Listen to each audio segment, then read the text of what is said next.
Hello. आवाज आ रही है सभी को?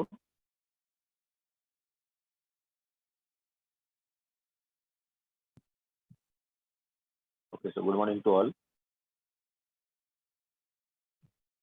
तो आज हम पढ़ेंगे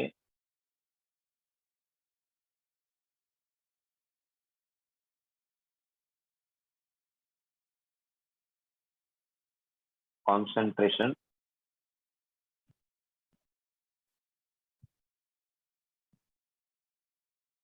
terms replaced by other terms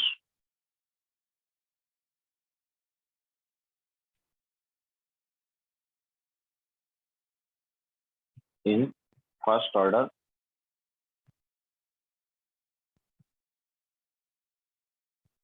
chemical kinetics.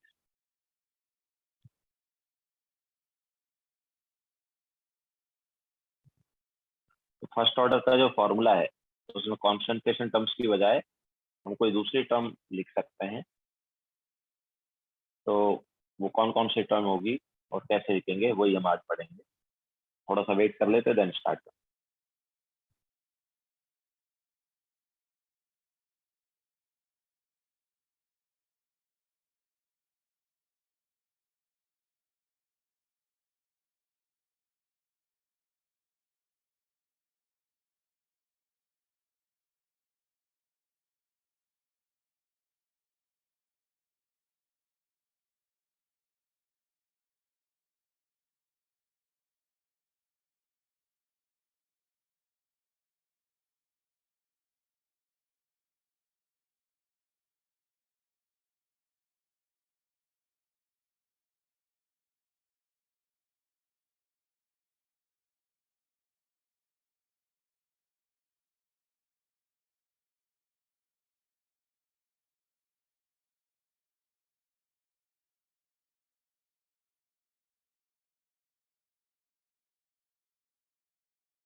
तो सबसे पहले हम यहाँ पर लेंगे कॉन्सेंट्रेशन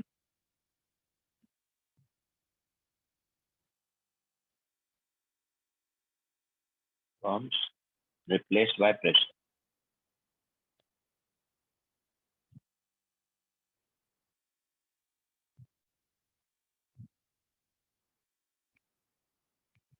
तो concentration terms replaced by pressure, ये हम सबसे पहले ले लेते हैं।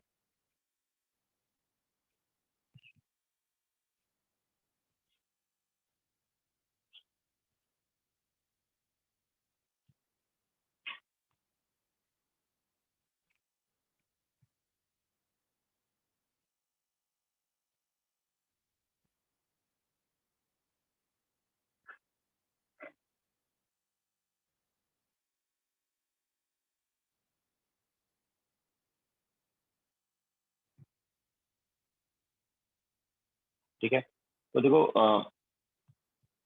हमें पता है कि for gas pressure is directly proportional to number of moles, होता ही नहीं होता? कब? जब कांस्टेंट वॉल्यूम एंड टेम्परेचर, है ना? तो वॉल्यूम एंड टेम्परेचर कांस्टेंट होगा तो pressure is directly proportional to क्या होगा? नंबर ऑफ मोल्स होगा ना।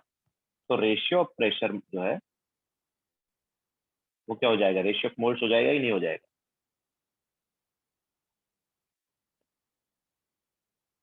ओके, रेशियो ऑफ प्रेशर जो है वो क्या हो जाएगा? रेशियो ऑफ मोल्स हो जाएगा ना। मतलब P1 by P2 is equal to N1 by N2, ऐसे लिख सकते ही नहीं लिख सकते? Because pressure is directly proportional to number of moles. Okay, constant वाला पार्ट कैंसिल आउट हो जाएगा रेशियो लेंगे तो देखो क्या है, अगर हमारे पास कोई रिएक्शन है ए गिव्स प्रोडक्ट, तो उसके इनिशियल मोल्स अगर ए हैं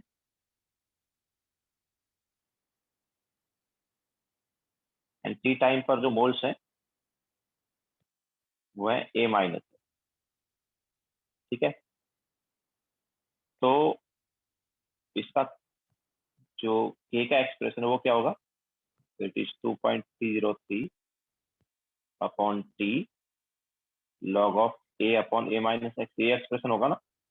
ना मुझे ए अपॉन ए माइनस एक्स जो है उसको इन टर्म्स ऑफ प्रेशर लिखना है, तो मैं क्या बोलता हूँ कि यार ये गैस है, ए जो है ये क्या है? गैस।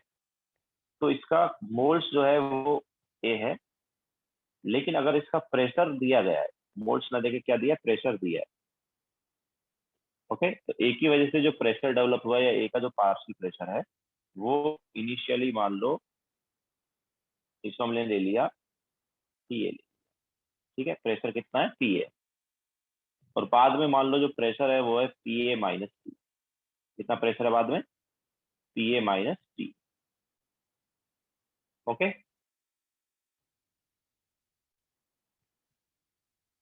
तो ए अपॉन मतलब small A upon A minus x को क्या बोल सकते हैं? जैसे मैंने बोला था कि प्रेशर का ratio is nothing but number of moles का रेशियो। तो अगर मुझे नंबर ऑफ मोल्स ना देके प्रेशर दिया है, नंबर ऑफ मोल्स ना देके क्या दिया है? प्रेशर दिया है, तो ऑब्वियसली नंबर ऑफ मोल्स के रेशियो को हम क्या ले सकते हैं? प्रेशर का रेशियो ले सकते हैं? नहीं ले सकते? हमारे पास जो एक्सप्रेशन है वो क्या आ जाएगा? K is equal to 2.303 by T, तो नंबर ऑफ मोल्स के रेशियो की जगह हम लिख देंगे प्रेशर का ratio, P A upon P A minus X, ठीक है? सो बेसिकली लॉग के अंदर हम क्या लिख रहे थे? ए स्मॉल ए मतलब ए के मतलब जो रिएक्टेंट है उसके initial moles divide by reactant के टी टाइम पर मोल्स, ठीक है? तो रिएक्टेंट के initial moles divide by reactant के टी टाइम पर मोल्स की जगह अभी हमें क्या लिखना है? रिएक्टेंट का initial pressure divide by reactant का टी टाइम पर। क्लियर है? सो ये लॉग के अंदर लिख सकते हैं।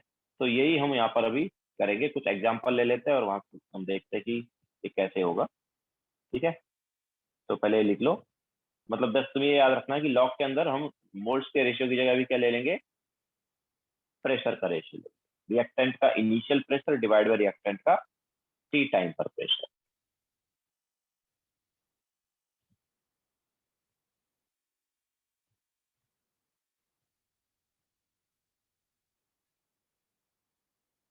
Sorry sorry, P A minus P.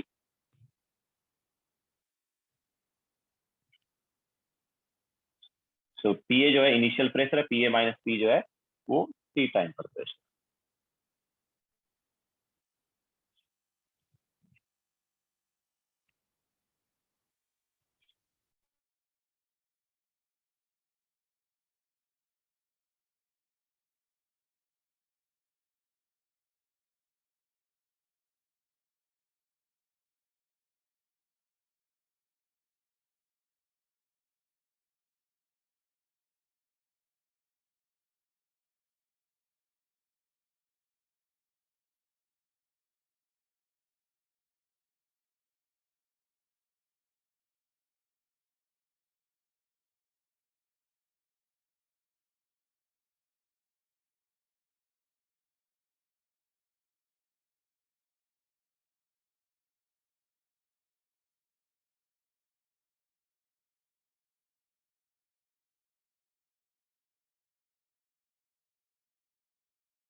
Yes, तो साक्षी वो प्रोडक्ट वो डिपेंड करेगा कि प्रोडक्ट का स्टोइकियोमेट्रिक ऑप्शन क्या है।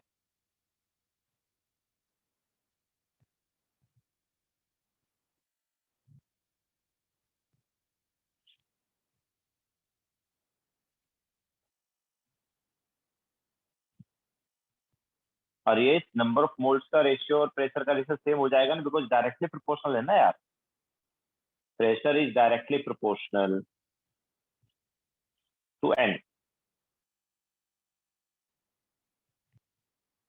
तो इसकी वजह से प्रेशर का ratio is number of moles का ratio. Pressure is directly proportional to N.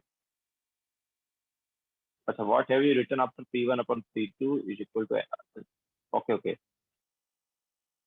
ये है A gas gives product, reaction है A gas gives product.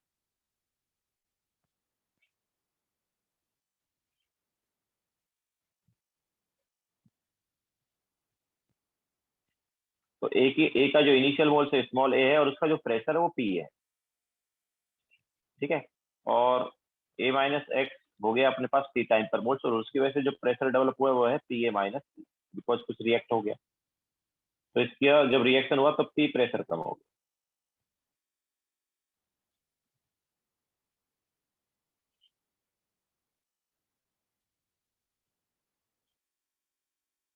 Yes रायलन, दिस इज फर्स्ट पेज।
तो लॉग के अंदर नंबर ऑफ मोल्स के रेशियो की जगह प्रेशर का रेशियो ले सकते हैं, बस ये याद रखो। ओके, बाकी याद रखने की जरूरत नहीं। Yes Nikhil, this is first slide.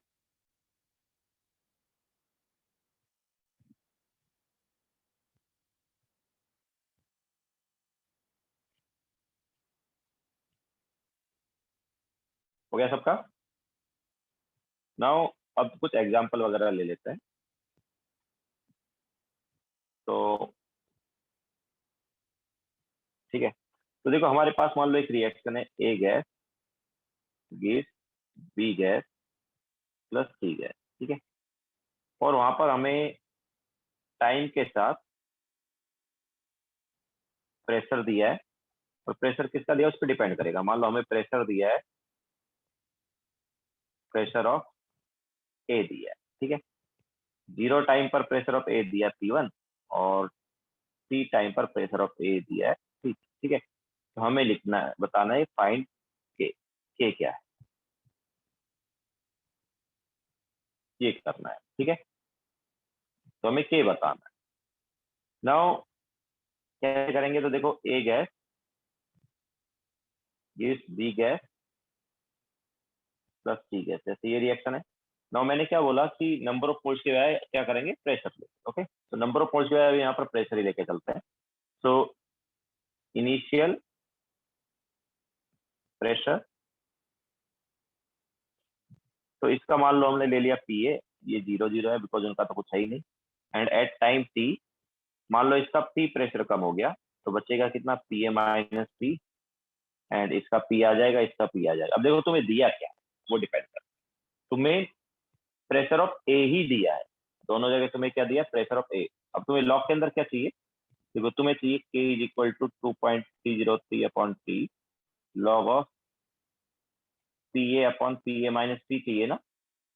Okay, तुम्हें लॉग के अंदर क्या चाहिए, ए का इनिशियल प्रेशर डिवाइड बाई ए का टी टाइम पर प्रेशर। ठीक है, अब तुम्हें दिया क्या है, लेकिन तुम्हें ए का ही प्रेशर दिया है, ध्यान से देखो, है ना। प्रेशर ऑफ ए इनिशियल दिया और pressure of A T time पर दिया है, तो ये तो बहुत इजी हो गया। यहाँ पर क्या लिखेंगे, ऑब्वियसली पी ए को हम क्या लिख सकते हैं, पी ए को लिख सकते हैं P1 and P A minus P को क्या लिख सकते हैं P2। ठीक है, क्योंकि हमें जो के निकालना है वो जो गिवन है उसके टर्म्स में ही निकालना है ना। तो गिवन क्या है, P1 एंड P2 गिवन है ना, तो उसके टर्म्स में हमें के लिखना है। तो हमें पता है कि इनिशियल प्रेशर जो है हमने पी ए लिया था, और टी टाइम पर हमने बोला कि पी प्रेशर कम हो गया, मतलब पी ए माइनस पी। तो अब ये P A and P A minus P क्या हो गया यार, ऑब्वियसली पी ए हो गया P1 के इक्वल, और पी ए माइनस पी जो है वो किसके इक्वल हो गया, P2 के इक्वल हो गया।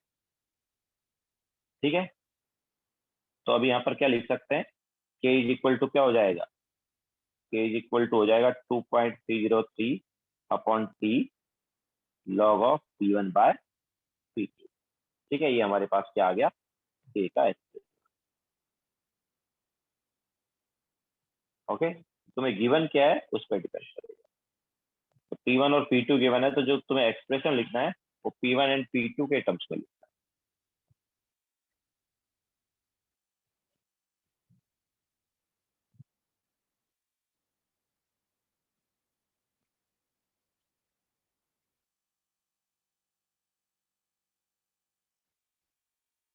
देविका, तुमने जो एक्सप्रेशन लिखा है उसमें P आ रहा है, लेकिन हमें जो गिवन है उसमें P नहीं है ना।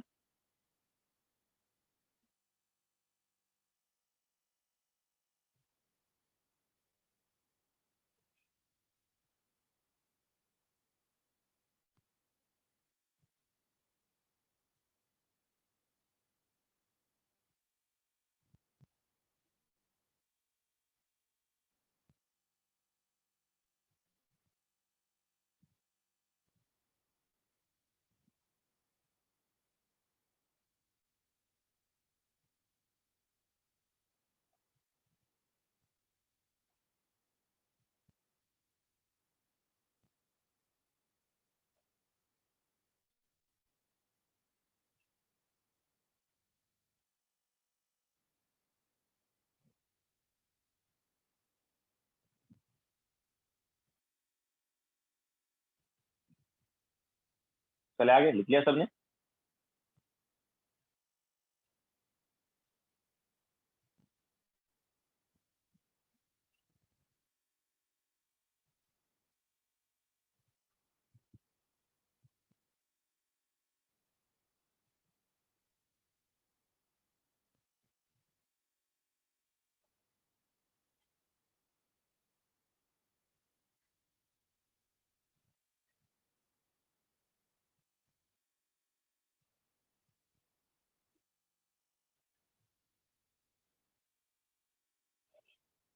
स्क्रीन में लिखा है P A is equal to P1, P A is equal to क्या है, P1 है, P A is equal to P1 and P A minus P is equal to P2।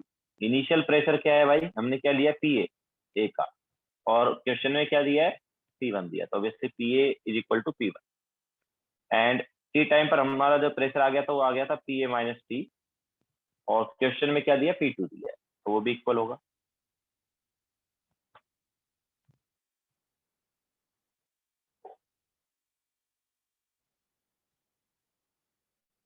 Okay, चलो नेक्स्ट क्वेश्चन लेते हैं, हो गया ना सबका।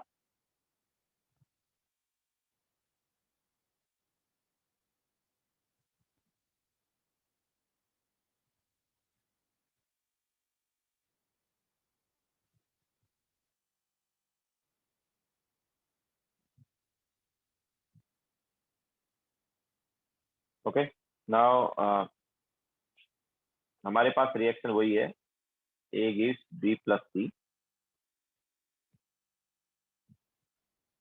एंड टाइम के साथ हमें प्रेशर दिया है,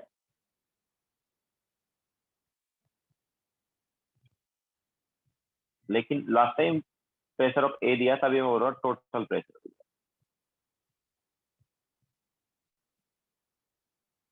जीरो टाइम पर टोटल प्रेशर P1 है और टी टाइम पर टोटल प्रेशर P2। हमें क्या निकालना है, K निकालना है। ओके,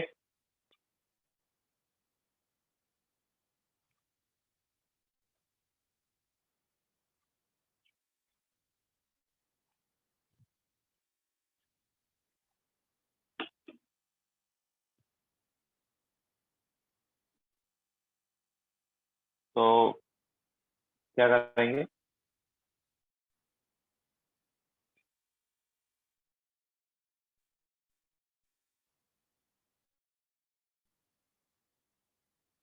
तो देखो है ना,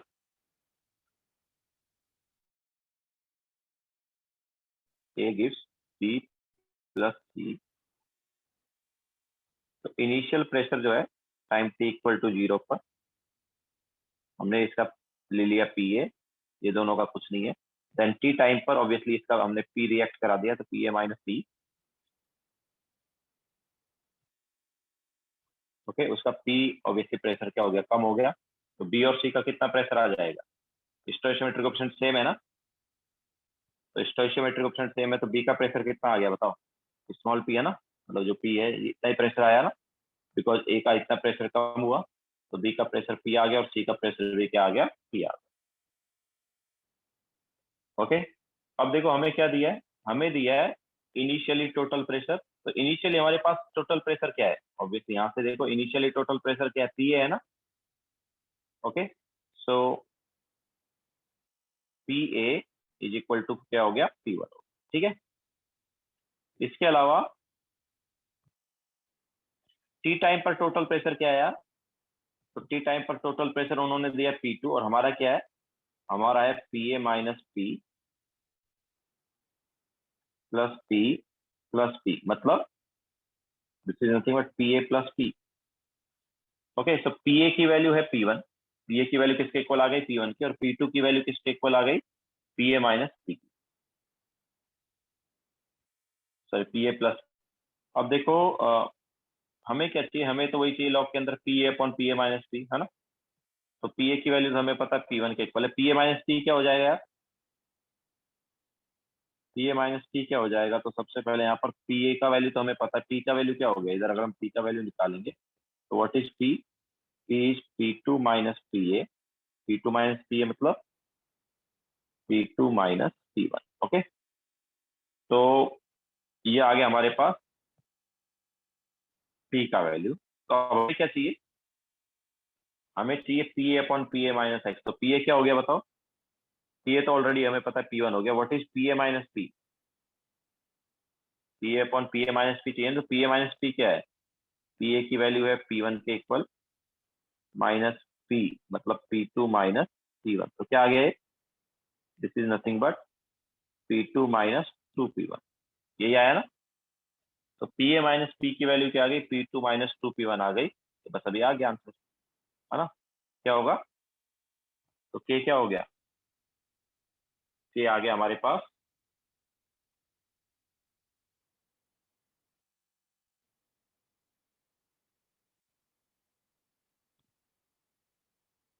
2.303 upon T log of PA मतलब P1 upon PA minus P, PA minus P क्या है, एक मिनट, सॉरी उल्टा लिख दिया लास्ट में ना, उल्टा लिख दिया, it should be 2P1 minus 2P1 minus P। Okay, so P1 upon 2P1 minus P,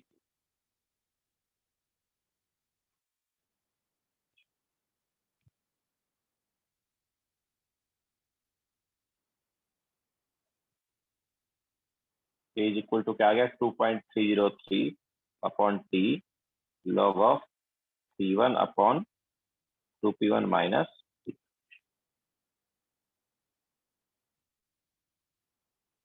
okay, so ये हमारे पास आ गया। तो इस टाइप से तुम्हें एक्सप्रेशन जो है वो लिखना है गिवन के टर्म्स में। गिवन क्या है वो देखिए,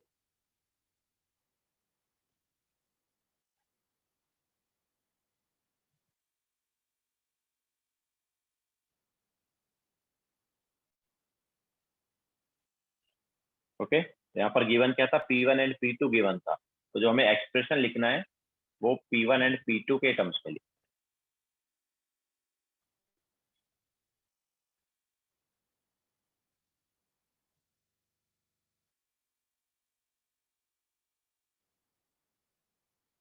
काफी लोगों का करेक्ट आया था।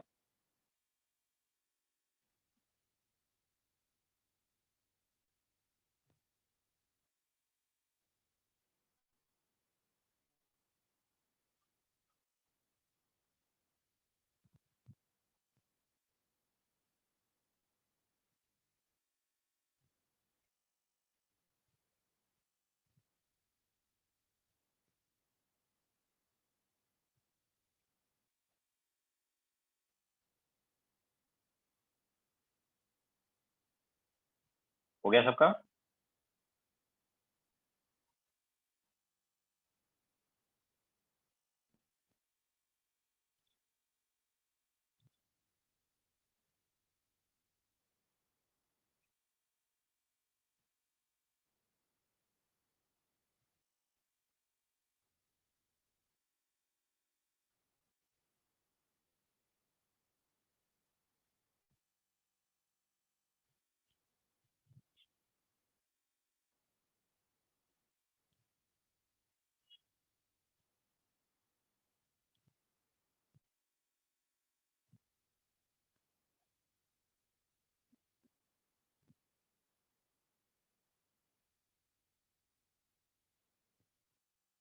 रोहन, इस क्वेश्चन में और प्रीवियस क्वेश्चन में डिफरेंस ये है कि इस क्वेश्चन में हमें टोटल प्रेशर दिया हुआ है और इससे पहले वाले क्वेश्चन में प्रेशर ऑफ ए दिया था।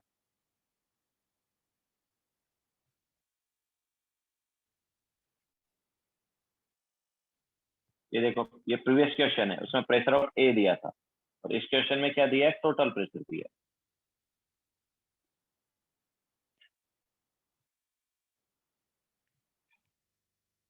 लिख लिया सबने?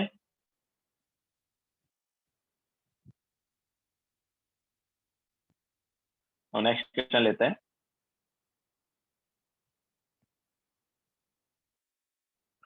तो रिएक्शन वही है, A gas plus, sorry, A gas gives B gas plus C gas. और अभी हमें यहाँ पर टाइम के साथ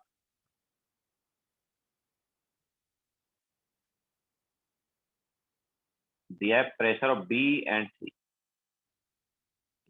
pressure of B plus C, ठीक है, बी और सी का प्रेशर दिया मेरा।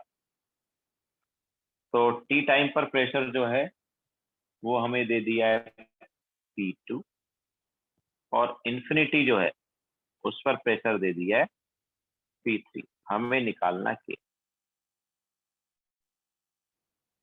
चलो सॉल्व करो। मतलब प्रेशर जो है उसको in terms of P2 and, sorry, के एक्सप्रेशन को इन terms of P2 and P3 लिखना है।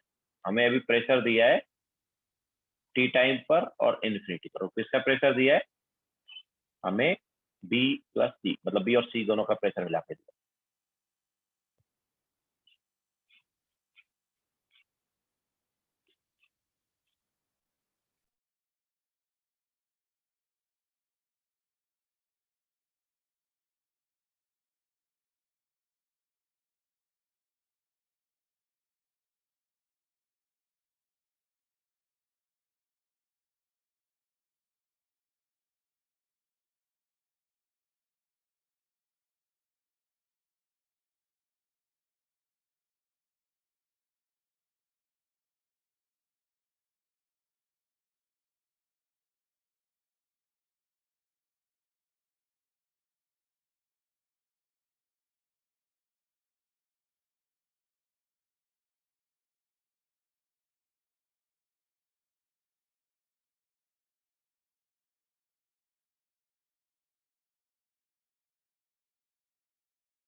यस रिया करेक्ट है।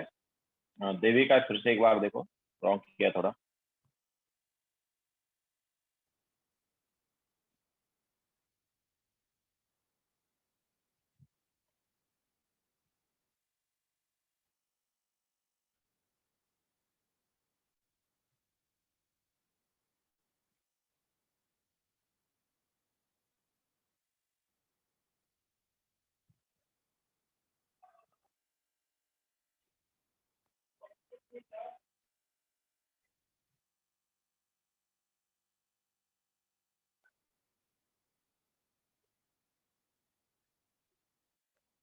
यस तन्मय करेक्ट है।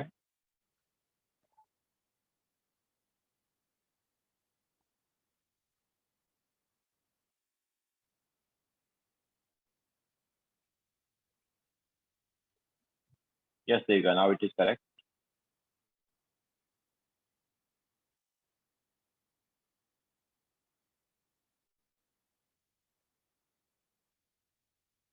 नो नितिन, यहाँ पर P1 तो है ही नहीं ना यार, एक्सप्रेशन में P1 कहाँ दिया है?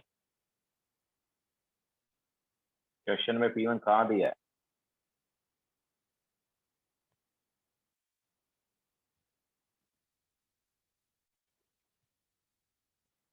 यस तुषार करेक्ट है।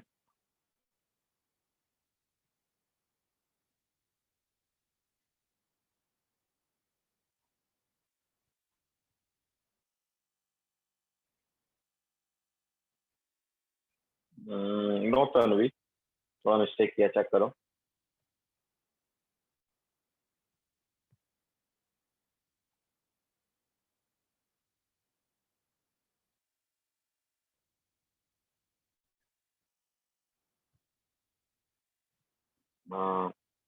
भव्या रॉन्ग है।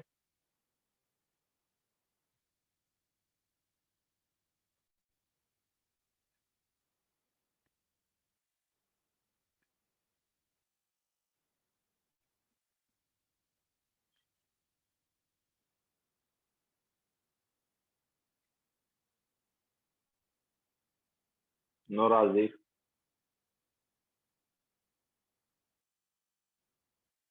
नो नितिन। पी कहाँ दिया यार? नितिन क्वेश्चन में पी दिया है क्या? यस मिताली करेक्ट है।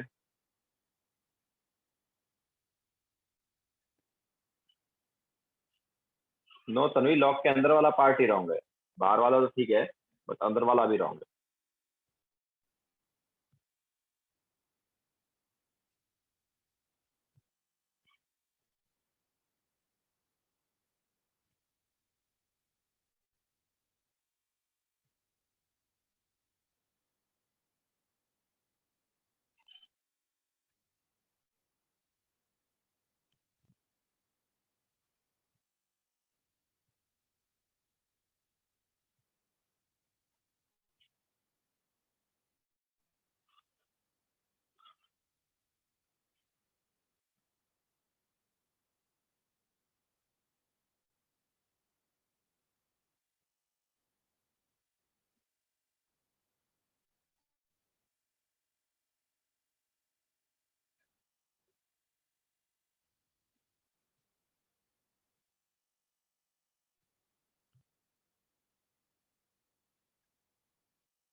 नो राहिल। देखो चलो करा देते हैं। तो हमारे पास ये रिएक्शन हो रही है।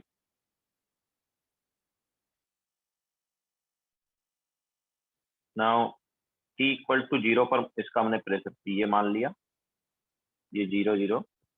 टी टाइम पर इसका पी प्रेशर मान लो कम हो गया, तो पी ए माइनस पी हो गया, इनका पी और पी आ गया। नाउ इनफाइनाइट टाइम पर, अब देखो फर्स्ट ऑर्डर रिएक्शन जो है इनफाइनाइट टाइम पर ही कंप्लीट। ओके, तो इनफाइनाइट टाइम पर कंप्लीट होती है, तो ये जितना भी प्रेशर है या हम बोलेंगे कि ए पूरा रिएक्ट कर जाएगा, तो ए पूरा रिएक्ट कर जाएगा, तो जितना भी प्रेशर है वो चला जाएगा, मतलब ये 0 हो गया। ओके, तो इसका पीए प्रेशर कम हो जाएगा पूरा ही पूरा, तो इसका कितना बनेगा पीए और इसका भी कितना होगा पीए। ठीक है, तो ए की वजह से हमारे पास इनिशियली कितना प्रेशर था, पी ए था। तो जब रिएक्शन कंप्लीट हो जाएगी तो पूरा खत्म हो गया।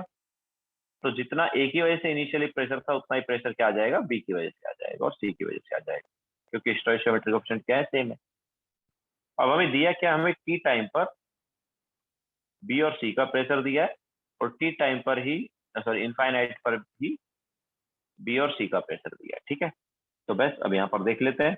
तो हमें यहाँ पर दिया है P plus P is equal to P2, मतलब 2P इज इक्वल टू क्या दिया, P2। तो हम बोल सकते हैं P क्या हो गया, इट इज P2/2। इसके अलावा PA प्लस PA क्या दिया है, PA प्लस PA हमें दिया है P3, मतलब हम बोल सकते हैं 2PA इज P3। तो PA क्या आ गया, PA आ गया P3/2। तो PA जो है वो P3/2 हो गया। What is PA minus P, तो PA minus P is P3 minus P2/2। Okay, so log के अंदर क्या आ जाएगा यार, सो K is 2.303 upon T। Log के अंदर क्या होता है, PA upon PA minus P, है ना। सो PA means this upon PA minus P मतलब दिस। तो क्या आ गया है, 2 से 2 कैंसिल आउट हो जाएगा ना। तो it is P3 upon P3 minus P2। Clear है, तो ये हमारे पास K का एक्सप्रेशन आ जाएगा।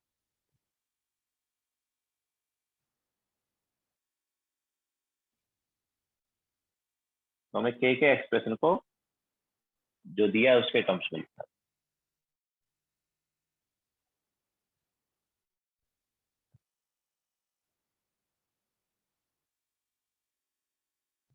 ओके, सो ये हमने सबसे पहला किया, concentration term replaced by partial pressure या प्रेशर। तो ये किसके लिए आएगा, गैस के लिए आएगा।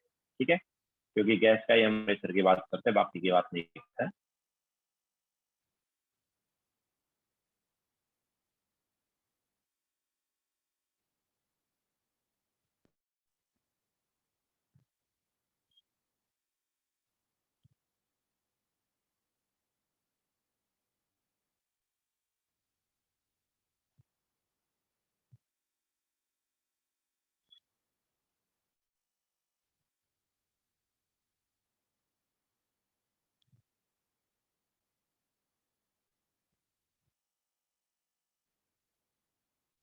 हो गया सबका।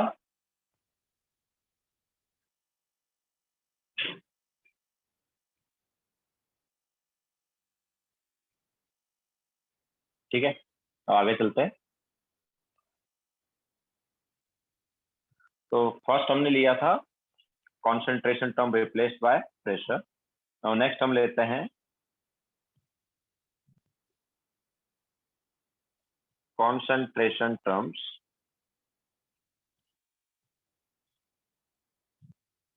Replaced by volume of reagent. तो यहाँ पर देखो क्या है, यहाँ पर टाइट्रेशन किया जा सकता है किसी भी पॉइंट पर। तो हमारे पास रिएक्शन चल रही हो रही है, ठीक है, फर्स्ट ऑर्डर केमिकल काइनेटिक्स की जो रिएक्शन है, उसमें कोई ऐसा सब्सटेंस होगा जिस सब्सटेंस को हम किसी भी पॉइंट पर क्या कर सकते हैं, टाइट्रेशन कर सकते हैं। और टाइट्रेशन कर सकते हैं तो हम वो टाइट्रेशन के थ्रू ये देख सकते हैं कि यार उस पर्टिकुलर पॉइंट पर, ऑब्वियसली टाइट्रेशन के लिए कोई जैसे हमारे पास मान लो रिएक्शन में क्या है, HCl है, ठीक है, और मतलब एक कोई एसिड है, नॉट नॉट नेसेसरी HCl, कोई एसिड है और बाकी कोई रिएक्शन हो रही है, ठीक है, कुछ भी रिएक्शन चल रही है, प्लस बी प्लस सी ऐसा कुछ मान लो आ रहा है। ठीक है, तो अब देखो, मान लो हमने यहाँ पर NaOH ऐड किया, मान लो हमने क्या किया, NaOH ऐड किया, ऐसा इसके इनिशियल मोल्स मान लो 10 है, ठीक है, बाद में टी टाइम पर मोल्स मान लो 8 हो गए। तो अगर मैं इनिशियल पॉइंट पर और टी टाइम पर NaOH ऐड करता हूँ, तो NaOH का इनिशियल वॉल्यूम और टी टाइम पर वॉल्यूम, कौन सा वॉल्यूम ज्यादा होगा बताओ।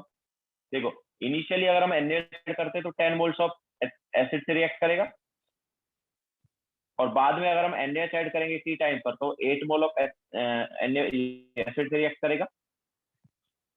अगर हमने इनिशियल पॉइंट पर NaOH ऐड कर दिया तो 10 मोल से रिएक्ट करेगा NaOH, ठीक है, और टी टाइम पर ऐड किया तो 8 मोल से रिएक्ट करेगा। ओके, तो यार यहाँ पर ज्यादा मोल से रिएक्ट कर रहा है तो ज्यादा NaOH रिक्वायर्ड होगा ना, एसिड से NaOH रिएक्ट कर रहा है तो ज्यादा मोल्स हैं एसिड के, तो NaOH के भी ज्यादा मोल्स रिक्वायर्ड होंगे। अब NaOH के ज्यादा मोल्स रिक्वायर्ड होंगे तो ज्यादा मोल्स कब आएंगे, जब वॉल्यूम ज्यादा होगा। ओके, सो बेसिकली जो भी हम यहाँ पर रिएजेंट यूज करेंगे वो रिएजेंट का जो वॉल्यूम है it is directly proportional to होगा नंबर ऑफ मोल्स, ठीक है। इनवर्सली नहीं होगा। इनवर्सली क्यों बोल रहे हो भाई, कैसे होगा इनवर्सली राहिल, इनवर्सली क्यों? NaOH एसिड से रिएक्ट करेगा, अब जितना ज्यादा एसिड के मोल्स उतना ही ज्यादा NaOH के मोल्स भी आएंगे ना यार, NaOH के मोल्स ज्यादा होंगे।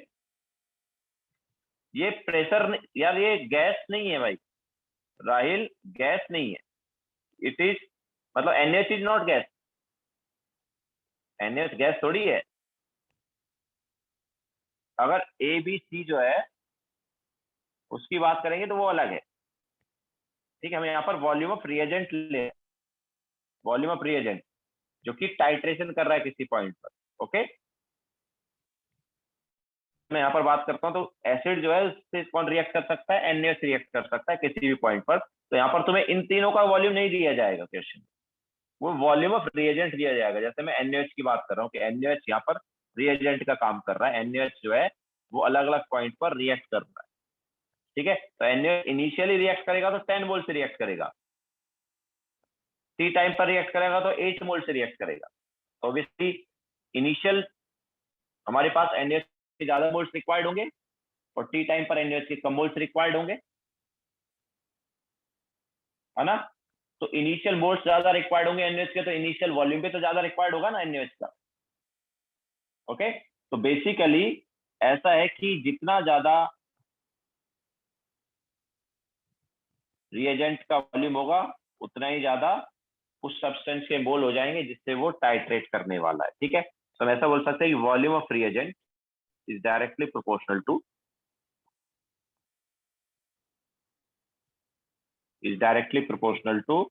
number of moles of substance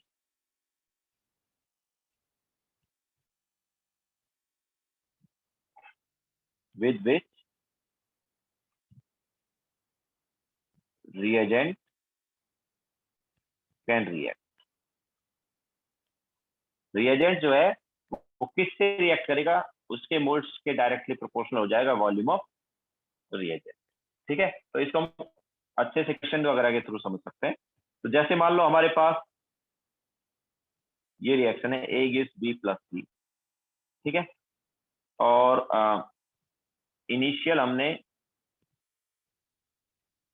moles ले लिए, इसके A ले लिए, इसका 0 0, एंड टी टाइम पर जो है मोल्स इसके A माइनस एक्स हो गए, इसके 0 सॉरी इसके x और इसके x, ठीक है, ये हमारे पास आया। नाउ अगर इनिशियली वॉल्यूम ऑफ रिएजेंट जो है वो मान लो V1 रिक्वायर्ड है, इनिशियली वॉल्यूम ऑफ रिएजेंट कितना रिक्वायर्ड है, इनिशियली मान लो V1 रिक्वायर्ड है, और टी टाइम पर वॉल्यूम ऑफ रिएजेंट मान लो V2 रिक्वायर्ड। और अब मैंने यहाँ पर A के साथ ही बताया है, ठीक है, मतलब मैं चलो इसका ऐसे लिख देता हूँ कि क्वेश्चन में ऐसा दिया है कि रिएजेंट जो है वो A से ही रिएक्ट करता है, ठीक है, reagent reacts with A only, ठीक है। तो रिएजेंट जस्ट A से रिएक्ट करता है, और तुम्हें मान लो दिया है T इक्वल टू 0 पर दिया है वॉल्यूम V1 रिएजेंट का, and T equal to T पर दिया है वॉल्यूम V2, ठीक है, ऐसा तुम्हें दिया है। तो टी टाइम पर V2 वॉल्यूम दिया रिएजेंट का और इनिशियली V1 दिया है। तो हम क्या बोल रहे हैं कि वॉल्यूम ऑफ रिएजेंट जो है क्या होगा, directly proportional to number of moles of substance जिसके साथ वो रिएक्ट कर रहा है। तो यहाँ पर रिएजेंट किससे रिएक्ट कर रहा है, A से ही कर रहा है ना। ओके, तो रिएजेंट का वॉल्यूम, इनिशियल वॉल्यूम कितना है यार, V1 है ना। तो this volume V1 is directly proportional to, देखो डायरेक्टली प्रोपोर्शनल है तो कुछ हमारे पास क्या आएगा, प्रोपोर्शनल का साइन हटेगा तो कुछ कांस्टेंट आ जाएगा, मान लो कांस्टेंट k1 है, ठीक है। तो v1 is equal to constant k1 into A, and इसी टाइप से t टाइम पर वॉल्यूम कितना v2, तो v2 is equal to constant k1, constant तो सेम ही रहेगा, कांस्टेंट k1 इंटू मोल्स क्या हो गया अभी a माइनस एक्स हो गया, ठीक है। तो यहाँ से a upon a minus X क्या है यार, v1 बाई 2 आ गया क्या, यहाँ से a upon a minus X क्या आया, a upon a minus X क्या आ गया, v1 बाई v2 आया कि नहीं आया। तो जो k है उसका एक्सप्रेशन क्या हो जाएगा, 2.303 upon t log of v1 by v2। So basically अभी हमें जो एक्सप्रेशन है k का उसको in terms of volume of reagent लिखना है, और रिएजेंट जो है वो रिएक्शन में जो हमारे पास अलग अलग सब्सटेंस उनमें से किसी के साथ भी रिएक्शन कर सकता है। Devika sir why v1 is equal to k1 into A, proportional का साइन हटा तो कांस्टेंट आया ना, प्रोपोर्शनलिटी कांस्टेंट, तो वो कांस्टेंट है वो k1, okay, this k1 is some proportionality constant. उसको मैंने k क्यों नहीं लिखा, क्योंकि k हम किसको लिख रहे हैं, k हम रेट कांस्टेंट को लिख रहे हैं, दैट्स व्हाई इसको k नहीं लिखा है, ओके। ये k1 जो है क्या है, ये proportionality constant. Yes right, reagent जो है वो क्वेश्चन में दिया होगा किससे रिएक्ट करेगा, यहाँ पर हमने ए से रिएक्ट करा लिया, but reagent can react with any, A B C किसी से भी रिएक्ट कर सकता है, ठीक है, वो क्वेश्चन में दिया रहेगा।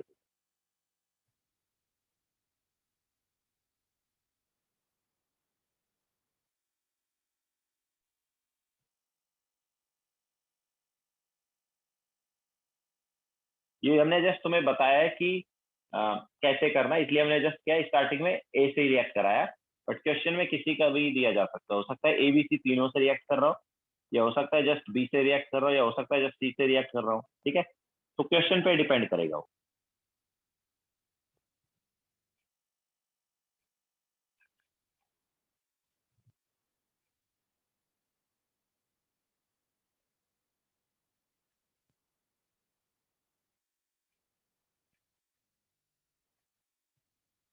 चले आगे।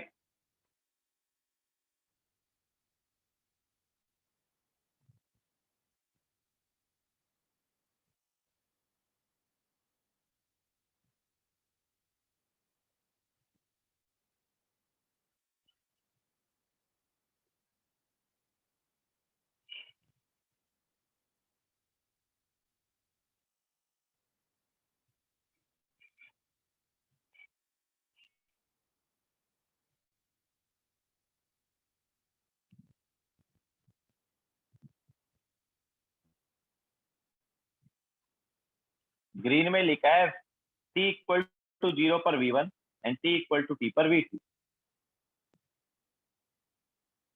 वॉल्यूम ऑफ रिएजेंट जो है t इक्वल टू 0 पर v1 है and t equal to t पर v2 है।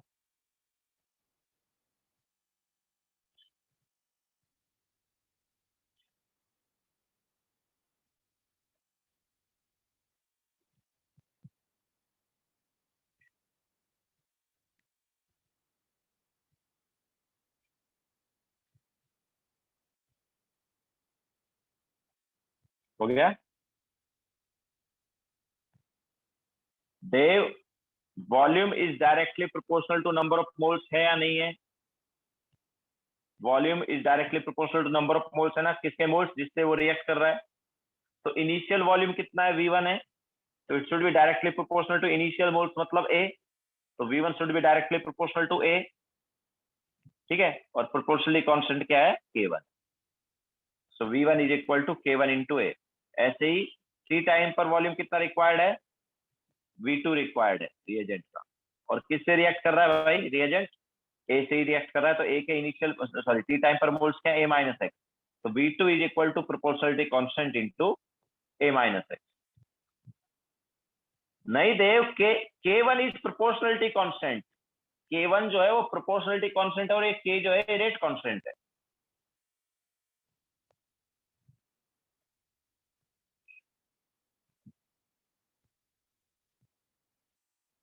अगर तुम्हें ज्यादा प्रॉब्लम है तो इस k1 की जगह कांस्टेंट लिख दो जस्ट,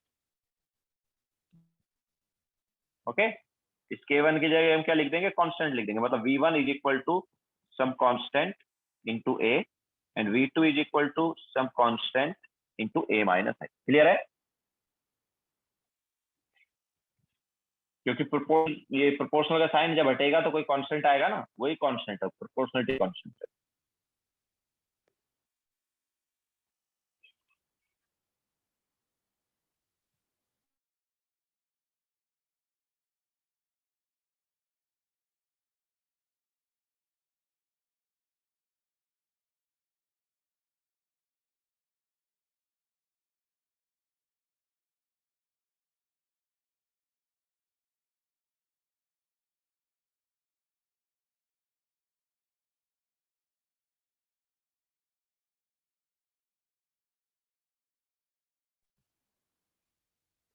हेलो, आवाज आ रही है?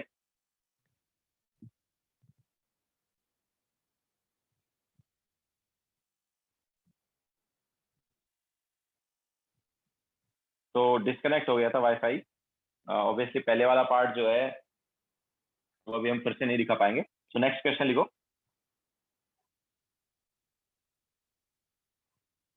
तो देखो हमारे पास रिएक्शन है A gives B plus C and time के साथ हमें वॉल्यूम ऑफ एजेंट दिया है।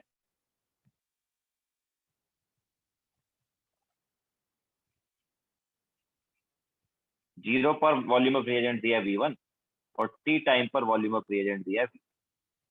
ठीक है, एंड रिएजेंट जो है, रिएजेंट रिएक्ट्स विद ABC, तीनों से रिएक्ट करता है। ठीक है, हमें बताना है के क्या हो। तो देखो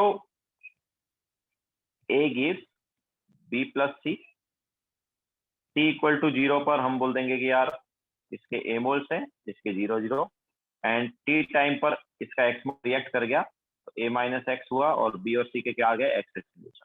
ठीक है, नाउ अब देखो इनिशियली वॉल्यूम कितना रिक्वायर्ड है, V1। अच्छा, नाउ रिएजेंट किससे रिएक्ट कर रहा है, ABC तीनों से रिएक्ट कर रहा है। ठीक है, तो अभी जो मोल्स आएंगे ना वो तीनों के मोल्स आएंगे। तो V1 is equal to some constant into किसके मोल्स, जिससे वो रिएक्ट कर रहा है, मतलब ABC तीनों के मोल्स। तो V1 is equal to constant into ABC, तीनों के मोल्स क्या इनिशियल पॉइंट पर बताओ, मिला के यही है ना। Okay, so V1 is equal to क्या आ गया, constant into AR। What about V2? अब देखो V2 क्या है, तो टी टाइम पर हमारे पास टोटल मोल्स कितने हैं यार, ऑब्वियसली टोटल मोल्स क्यों देख रहे हैं हम, क्योंकि रिएजेंट तीनों से रिएक्ट कर रहा है, ABC तीनों से। ठीक है, so V2 should be equal to some constant,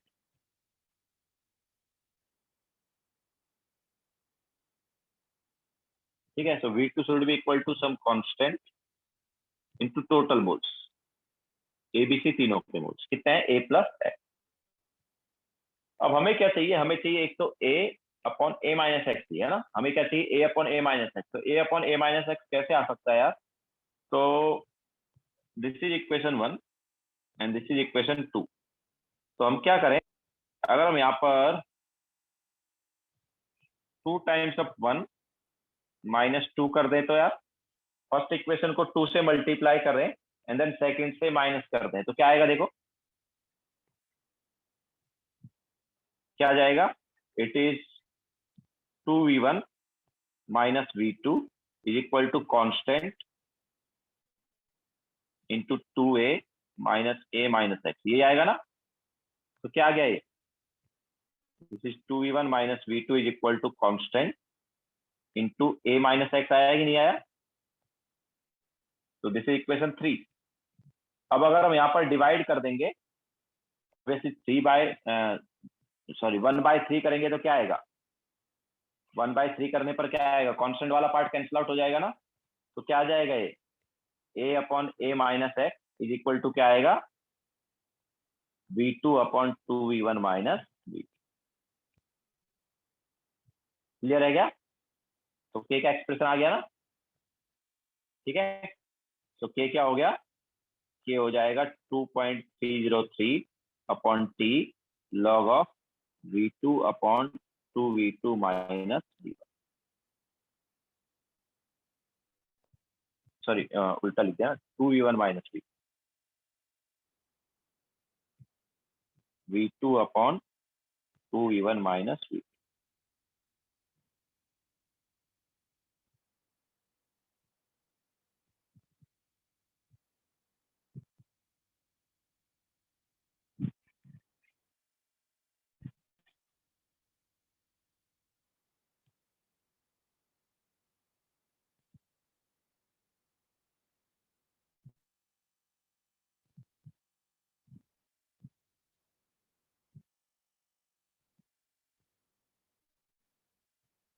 ठीक है, तो ये हमारे पास के का एक्सप्रेशन आ जाएगा।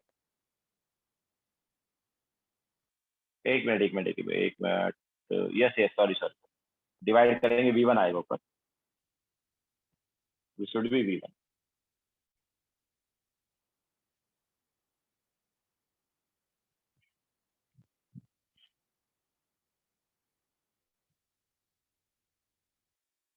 Okay, so V1 upon 2V1 minus V2 आ जाएगा।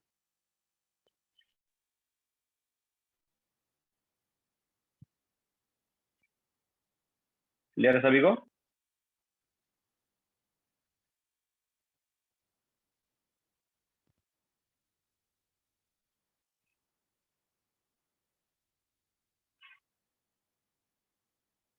तो इस टाइप से हम ऑब्वियसली वॉल्यूम को रिप्लेस करेंगे मोल्स से, मतलब मोल्स को मोल्स से क्या आ जाएगा, ऐसे वॉल्यूम आ जाएगा। ये वॉल्यूम किसका है? रिएजेंट का वॉल्यूम। तो रिएजेंट किससे रिएक्ट करेगा? उसके मोल्स तुम्हें लेने।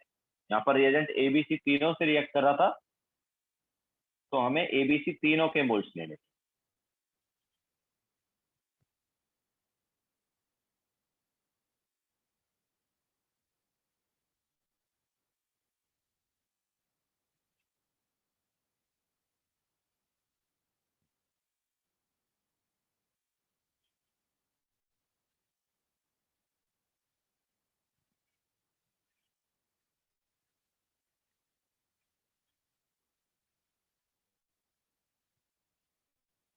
ओके, नाउ आगे चले, नेक्स्ट क्वेश्चन पर चले।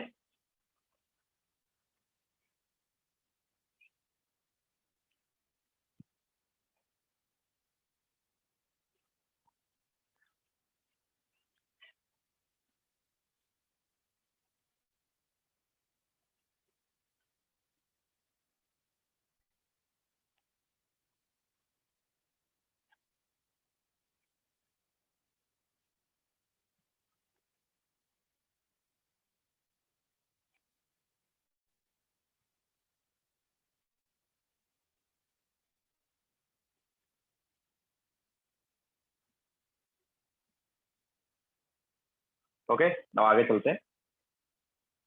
तो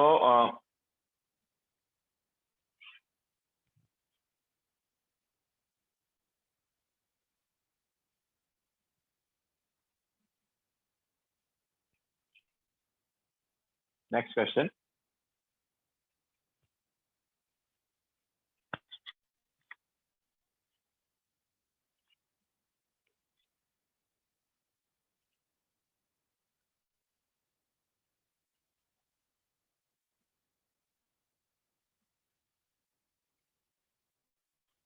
तो हमें रिएक्शन दी है ए गिव्स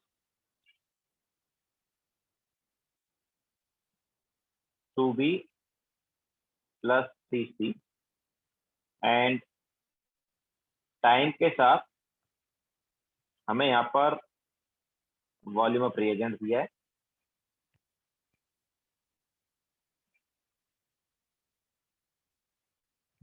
टी टाइम पर वॉल्यूम ऑफ रिएजेंट दिया है V2, और इंफिनिटी पर वॉल्यूम ऑफ रिएजेंट दिया है V3। ठीक है, V2 एंड V3 वॉल्यूम दिया है। इसके अलावा रिएजेंट जो है वो एबीसी तीनों से रिएक्ट कर सकता है। ठीक है, reagent react with A, B and हमें निकालना है के।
देखना पड़ेगा यार, वो एक मिनट देख लेते हैं, मैच कर लेना।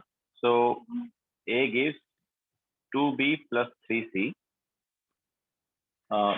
ए के इनिशियली हमने ए लिए थे, t = 0 पर ए थे, देन इनके गए 0 0, टी टाइम पर हो गए अपने पास एक्स मोल रिएक्ट करा दिए, तो इसके 2x आ गए, इसके 3x आ गए, है ना। और t = इन्फिनिटी पर क्या होगा, पूरा ही पूरा रिएक्ट कर जाएगा, तो ये 0 बचेगा, ये 2a आ जाएगा और ये 3a आ जाएगा, ठीक है। नाउ हमें टी टाइम और इन्फिनिटी पर दिया हुआ है, और इन्होंने क्या बोला है कि रिएजेंट जो है वो तीनों से रिएक्ट करता है ना।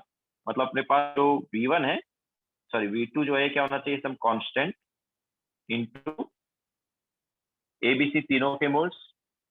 तो ABC तीनों के मोल्स मिला के कितने हुए, A + 4x हो गए ना, है ना। एंड इन्फिनिटी पर क्या है, कांस्टेंट इनटू ABC तीनों के मोल्स मिला के क्या है, पाई है। तो हमें चाहिए A/N(x). This is equation 2। अगर हम 2 में से 1 माइनस करें तो क्या आएगा, V3 - V2 is equal to क्या आ गया, कांस्टेंट इनटू 4a - 4x आया कि नहीं आया, दिस इज इक्वेशन 3, आया ना। नाउ 2/3 क्या आ गया, 2/3 क्या देगा हमें, it will give V3/V3 - V2 is equal to क्या मिलेगा, it will give 5a/4 × a - x, यही आएगा ना। तो ऑब्वियसली यहाँ से a/a - x क्या हो जाएगा, 4/5 times of V3/V3 - V2। Okay, तो k क्या आ गया, k ऑब्वियसली आ जाएगा, k is equal to 2.303/t log of a/a - x क्या हो जाएगा, it will be 4v3 × V3 - V2। तो देखो किस किस का मैच हो रहा है,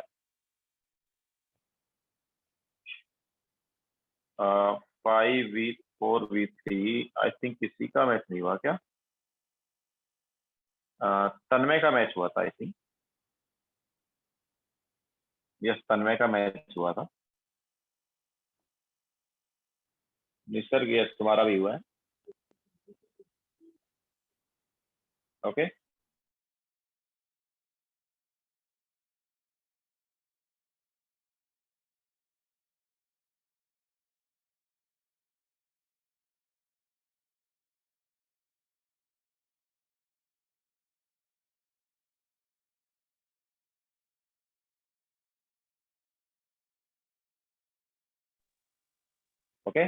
सो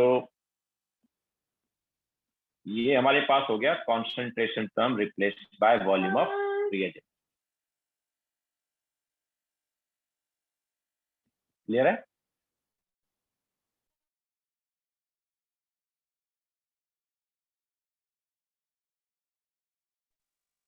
फोर ए प्लस 4x किधर आएगा यार, राजदीप 4a + 4x कहाँ आएगा भाई, 4a + 4x किधर आना चाहिए, नहीं ना।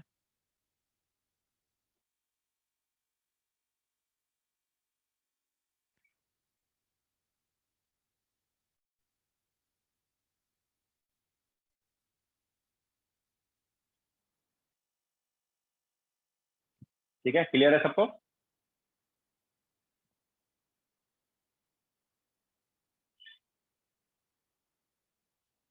तो इस टाइप से हम कॉन्सेंट्रेशन टर्म्स को वॉल्यूम ऑफ रिएजेंट से रिप्लेस करेंगे।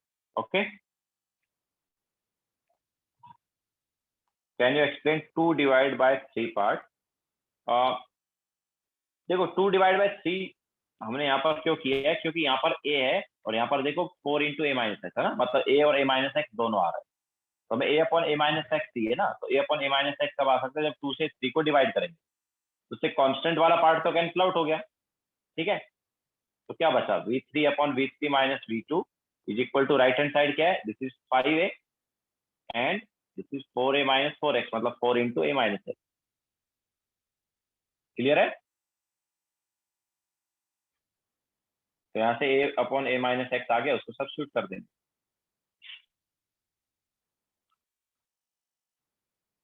ओके, तो ये हमारे पास हो गया वॉल्यूम ऑफ रिएजेंट वाला पार्ट। नाउ नेक्स्ट जो है वो है कॉन्सेंट्रेशन टर्म्स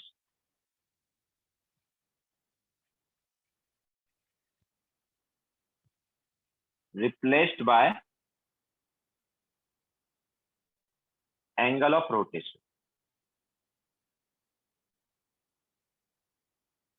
तो देखो हमारे पास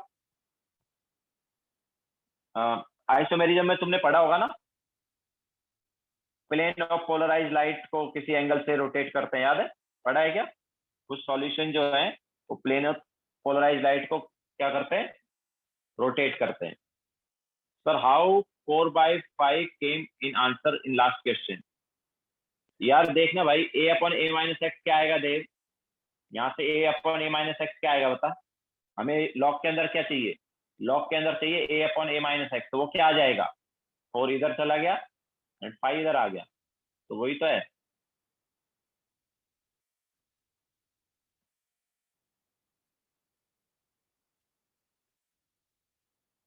ओके, तो हम बात कर रहे थे एंगल ऑफ रोटेशन की, तो तुमने ऑर्गेनिक में पढ़ा होगा आइसोमेरिज्म वाले चैप्टर में कि कुछ सब्सटेंस जो है ऑप्टिकली एक्टिव सब्सटेंस जो है वो क्या करते हैं, प्लेन ऑफ पोलराइज लाइट को किसी एंगल से रोटेट कर देते हैं। ठीक है, तो उसी एंगल की हम यहाँ पर बात करेंगे। ओके, तो क्या होता है, एंगल ऑफ रोटेशन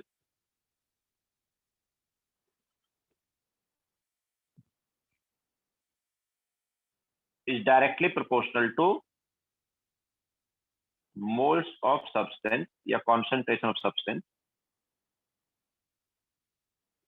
अब देखो यहाँ पर जो प्रोपोर्शनलिटी का कांस्टेंट आएगा, याद रखना वो डिपेंड करता है सब्सटेंस पर, मतलब अलग अलग सब्सटेंस के लिए प्रोपोर्शनलिटी कांस्टेंट क्या होता है, अलग अलग होता है। ठीक है, तो प्रोपोर्शनलिटी कांस्टेंट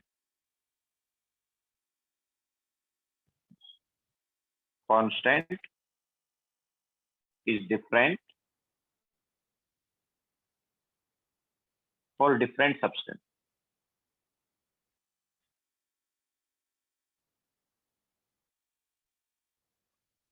ठीक है, क्यों? क्योंकि जैसे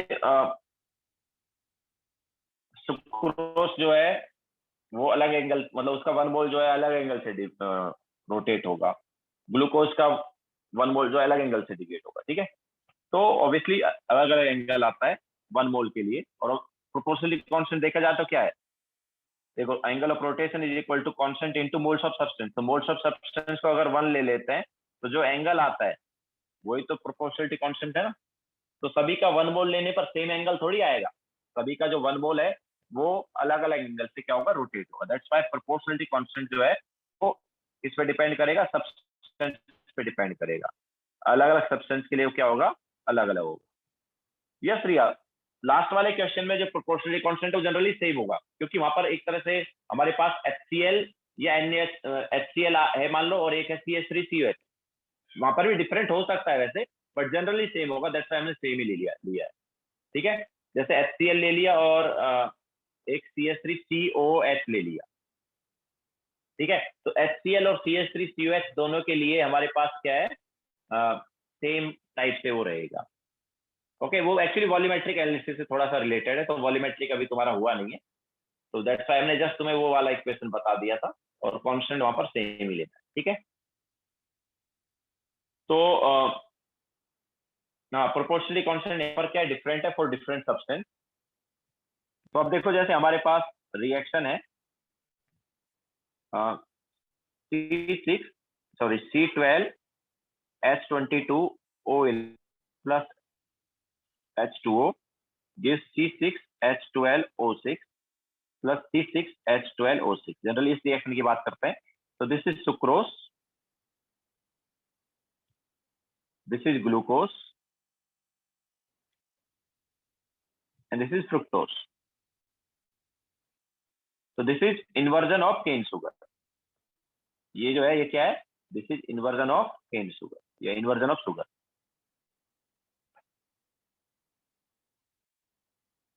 तो यहाँ पर तीनों जो है ऑप्टिकली एक्टिव है। दोनों जो है C6H12O6 दोनों का फॉर्मूला सेम है, मॉलिक्यूलर फॉर्मूला, बट ऑब्वियसली दोनों एक दूसरे के क्या है, आइसोमर है। ठीक है। So sucrose gives glucose plus fructose, this is inversion of cane sugar. तो यहाँ पर तीनों सब्सटेंस है, सुक्रोज, ग्लूकोज एंड फ्रुक्टोज, तीनों जो है ऑप्टिकली एक्टिव है, मतलब तीनों का एंगल आएगा। नाउ क्वेश्चन में क्या दिया उस पर डिपेंड करेगा। क्वेश्चन हो सकता है जस्ट तुम्हें सुक्रोज का एंगल दिया है, या क्वेश्चन हो सकता है जस्ट तुम्हें ग्लूकोज का एंगल दिया है, या फ्रुक्टोज का, किसी का भी दिया। ठीक है, वो क्वेश्चन पे डिपेंड करेगा। लिखो, फिर आगे चलते हैं, एग्जांपल ले लेते हैं कि इस पर कैसे आ सकता है।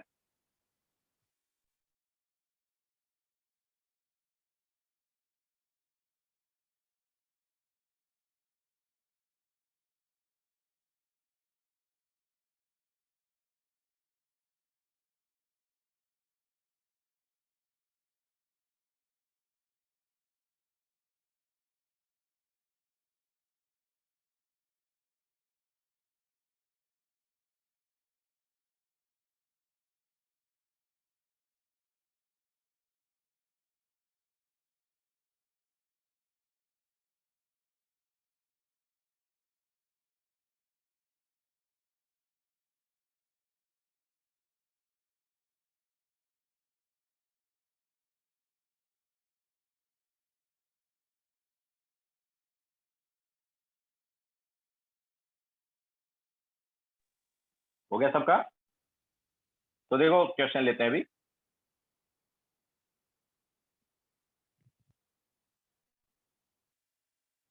तो तुम्हें दिया है sucrose gives glucose plus fructose, ये रिएक्शन है obviously, inversion of cane sugar, and time के साथ एंगल दिया है, और तुम्हें एंगल दिया है, angle of rotation of sucrose ही दिया है जैसे। ठीक है,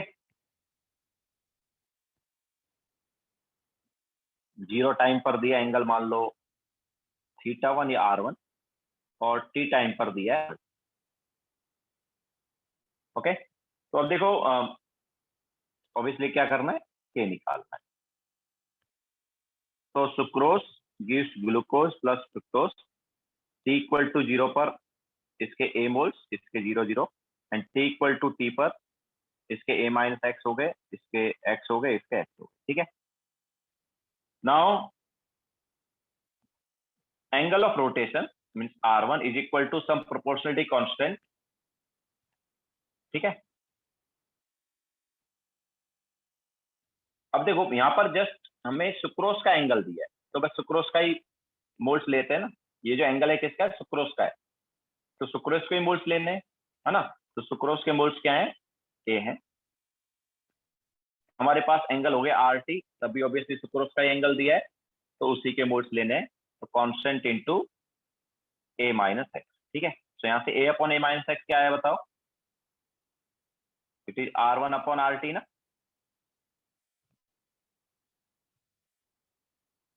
okay, so A upon A minus X क्या आ गया, R1 अपॉन आर टी, या R1 की बजाय आर नोट ले लेते थे, बस आर नोट है ना, जीरो टाइम के लिए, तो आर नोट ले लिया चलो।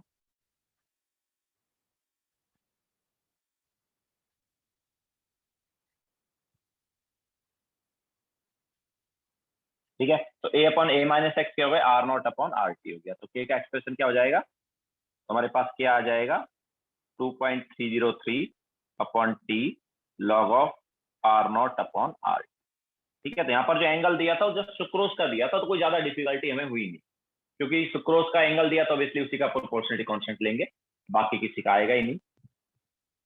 अब हम ऐसा एग्जांपल लेंगे जिसमें बाकी का भी दिया। ठीक है, तो पहले ये करो फिर आगे चलते हैं।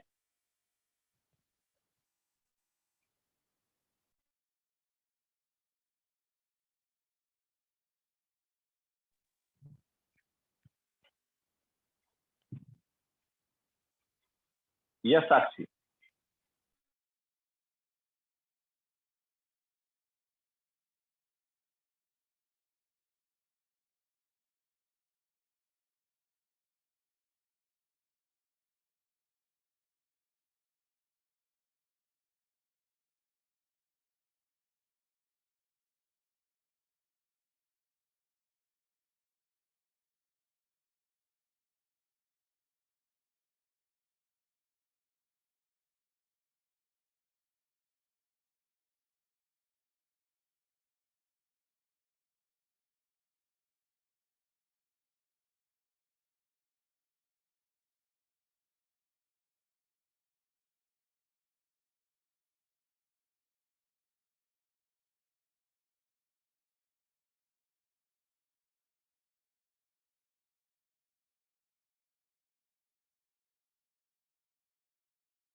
ओके, नाउ हम नेक्स्ट वाला लेते हैं।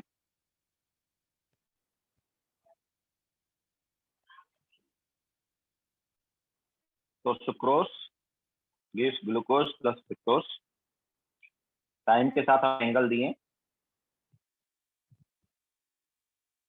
और यहाँ पर तीनों के एंगल दिए, angle of rotation of S plus G plus F, या टोटल एंगल ऑफ रोटेशन बोल सकते हैं। तो 0 टाइम पर मान लो आर नॉट दिया है, टी टाइम पर आर टी दिया है, और इंफिनिटी पर आर इंफिनिटी दिया है। ठीक है, निकालना क्या है ए। तो कैसे करेंगे, तो देखो, sucrose gives glucose plus fructose, time T equal to 0 पर इसके ए मोल्स हैं, इसके 0 0। देन जब टी इक्वल टू टी हुआ तो मान लो इसका एक्स मोल रिएक्ट किया, इसका एक्स आ गया, इसका एक्स आ गया, and T equal to infinity पर क्या हो गया, पूरा रिएक्ट कर गया ना सुक्रोज, तो इसका 0, इसका ए बन गया, इसका ए बन गया। ठीक है, नाउ इनिशियली जो एंगल है किसका है, इनिशियली एंगल है हमारे पास सुक्रोज का ही। ठीक है, क्यों, क्योंकि इनिशियली हमारे पास ग्लूकोज एंड फ्रुक्टोज था ही नहीं। तो अच्छा, प्रोपोर्शनलिटी कांस्टेंट अगर हम लेते हैं तो ऐसा करते हैं, इसके लिए हम ले लेते हैं K1, इसके लिए ले लेते हैं K2, ठीक है, एंड इसके लिए ले लेते हैं K3।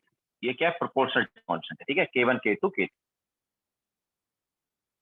तो सुक्रोज, अभी देखो टोटल हमारे पास एंगल जो है वो कितना दिया है, तो टोटल एंगल जो है वो हमारे पास है आर नॉट इनिशियली, तो this should be equal to K1 into A, this should be equal to K1 into A, क्योंकि हमारे पास ग्लूकोज एंड फ्रुक्टोज है ही नहीं, या चलो ज्यादा तुम्हें है तो K1 into A plus K2 into 0 plus K3 into 0।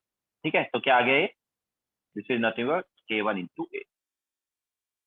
Now t time पर एंगल क्या हो जाएगा, तो सुक्रोज का एंगल प्लस ग्लूकोज का एंगल प्लस फ्रुक्टोज का एंगल, तीनों का एंगल मिला के आएगा ना टोटल एंगल। तो सुक्रोज की वजह से कितना एंगल होगा, it is K1 into A minus X, ये सुक्रोज की वजह से एंगल हो गया। ग्लूकोज की वजह से कितना होगा, plus K2 into x, and fructose की वजह से क्या होगा, प्लस K3 इंटू एक्स। ठीक है, ये इसकी वजह से हो गया। एंड इन्फिनिटी पर क्या आएगा, इन्फिनिटी जो है उस पर क्या हो जाएगा, तो इन्फिनिटी पर हमारे पास सुक्रोज नहीं है, जस्ट ग्लूकोज एंड फ्रुक्टोज है। तो ग्लूकोज की वजह से कितना आएगा, K2 इंटू ए एंगल आ गया, एंड फ्रुक्टोज की वजह से कितना आ गया, K3 इंटू ए। ठीक है, so this is equation 1, this is equation 2, and this is equation 3। हम इन तीनों को यूज करके हमें a upon a minus x लेके आ, तो कैसे आएगा, a upon a minus X. तो देखो पहले 3 माइनस 1 कर देते हैं।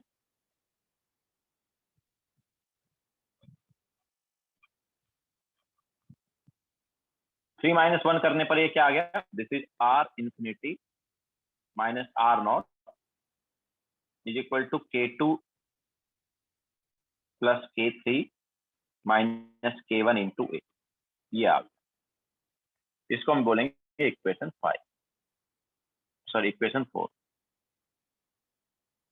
Okay, so r naught minus r, sorry r infinity minus are naught, ये आ गया। ये कब आया, जब इक्वेशन 3 में से 1 को माइनस। ठीक है, अब एक और इक्वेशन हम लेके आएंगे, वो a माइनस एक्स के टर्म्स में लेके आएंगे उस इक्वेशन को। तो a माइनस एक्स वाली देखो कब आ सकती है, अगर तुम इस इक्वेशन को, मतलब थर्ड इक्वेशन को 2 से अगर माइनस करते हो, तो तुम्हें a माइनस एक्स के टर्म्स में पूरा इक्वेशन मिलेगा। देखते हैं, चलो पहले लिख लो फिर आगे चलते हैं।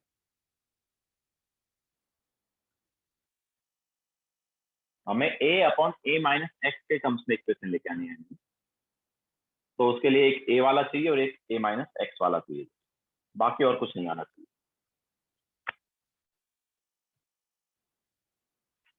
तो ये हमें a वाला मिल गया है ना, ऐसे ही a माइनस एक्स वाला लेके आना।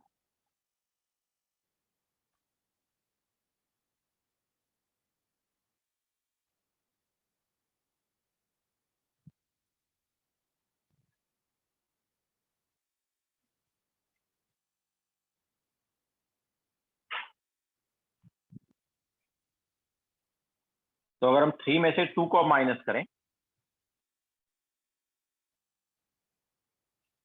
ओके, 3 में से अगर 2 को माइनस करते हैं तो क्या आता है देखो। तो 3 माइनस 2 अगर हम करेंगे तो क्या आ जाएगा, it is are infinity minus R T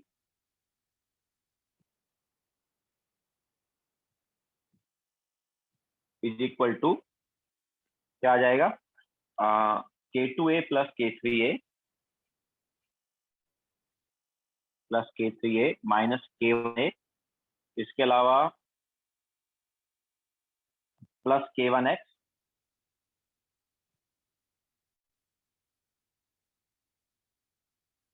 minus K2X minus K3X।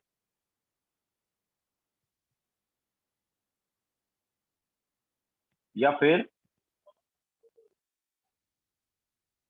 इसको हम ऐसे भी लिख सकते हैं, K2 plus K3 minus K1 into A, and इसी टाइप से यहाँ पर x फॉर्म आ गया K1 minus K2 minus K3, या फिर K2 plus K3 minus K1 into A minus x. Okay, तो ये हमारे पास r infinity minus are t का एक दूसरा इक्वेशन आ गया है, इसे इक्वेशन 5। ठीक है, तो ये इक्वेशन देखो ए माइनस एक्स के टर्म्स में आया, वो वाला इक्वेशन ए के टर्म्स में आया, तो ये वाला ए माइनस एक्स के टर्म्स में आया। तो अगर हम अभी फोर्थ इक्वेशन को फिफ्थ इक्वेशन से डिवाइड करेंगे तो ये वाला देखो पार्ट कैंसिल आउट हो जाएगा, K2 plus K3 minus K1 cancel out हो जाएगा। तो 4/5 क्या आएगा, 4/5 will be R infinity minus are naught upon are infinity minus are T is equal to A upon A minus X. ये आ गया ना। ठीक है, तो के का एक्सप्रेशन क्या हो गया फिर, so k is equal to 2.303 upon T log of r infinity minus are naught upon are infinity minus are t. Okay, so ये हमारे पास के का एक्सप्रेशन।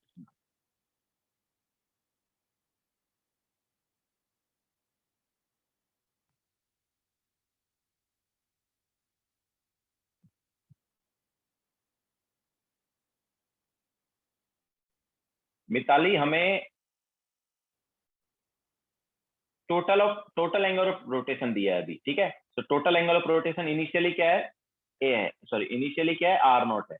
बट इनिशियली हमें पता है कि यार जस्ट हमारे पास सुक्रोस है। ठीक है, तो total angle is equal to sucrose की वजह से एंगल ये हो गया, प्लस ग्लूकोज की वजह से एंगल ये हो गया, प्लस फ्रुक्टोज की वजह से ये हो गया।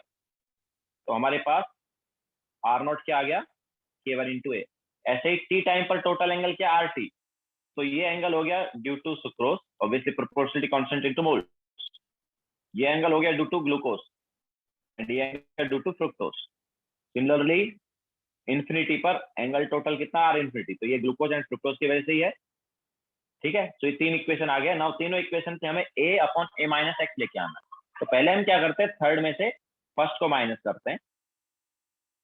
तो ऐसा करने पर हमें ए के टर्म्स में एक इक्वेशन मिल गया, R infinity minus are naught is equal to this. फिर इसके बाद हम क्या करते हैं, थर्ड में से 2 को माइनस करते हैं, तो फिर ये इक्वेशन आ जाता है। तो अभी अगर हम ये फोर्थ इक्वेशन को फिफ्थ इक्वेशन से डिवाइड करेंगे तो ये वाला जो पार्ट है ये कैंसिल आउट हो जाएगा। ओके, एंड ये क्या आ जाएगा, ए अपॉन ए माइनस एक्स आ जाएगा। क्लियर है?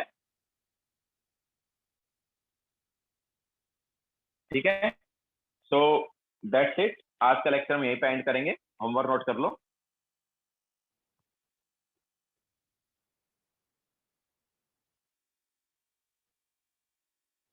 तो होमवर्क में foundation builder objective question number 61 to 68।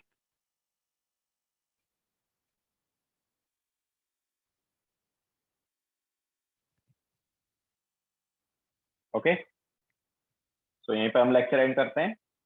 Bye.